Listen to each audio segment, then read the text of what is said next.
Kia ora koutou. In this video lesson, we are going to go over the two-way table pātai around alcoholic and non-alcoholic drinks. Pātai tuatahi. Calculate the absolute risk of failing the coordination test. So since the pātai specifies failing the coordination test, this is going to be the column that involves failing, and the total was 222 out of 1,000, which would be 0.222.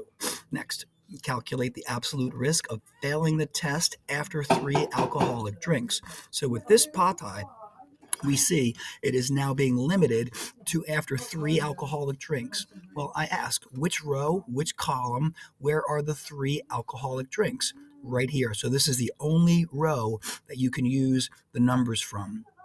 And failing that one would be 162 out of 600, which simplifies to 0.27. Next one, calculate the absolute risk of failing the test after 3 non-alcoholic drinks. So once again, we have a limitation to what we can look at. We're looking at the 3 non-alcoholic drinks. So there, the risk of failing there would be 60 out of the 400. 0.15. So any 2 out of those 3, you got your achieved. Next one, calculate the relative risk of failing the coordination test for students who drank 3 alcoholic drinks compared with those who had non-alcoholic. Now, the way the question is worded, that's how you set up your fraction.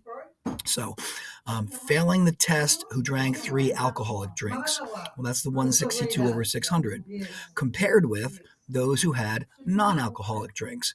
So the non-alcoholic drinks and failing, that was the 60 over 400, and that is the bottom fraction. Now, when we take this fraction divided by the bottom one, we get 1.8.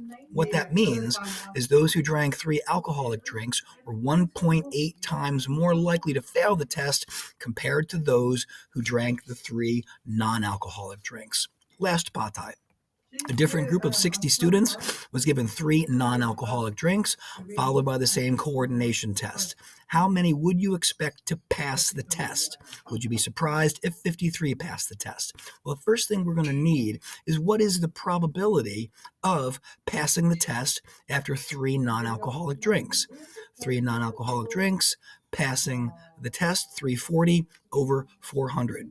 Okay, so the probability of passing the test after 3 non-alcoholic drinks is 0.85. In other words, we expect 85% to pass. So let's take that group of 60 students, find 85%, we get 51. So we would expect 51 to pass after 3 non-alcoholic drinks. If 53 passed, would that be a surprise? Well, I feel that 53 is quite close to 51, so not surprised. As always, thanks for watching any pātai. Send them my way. Maori mahi, Maori ora, ka kite anō.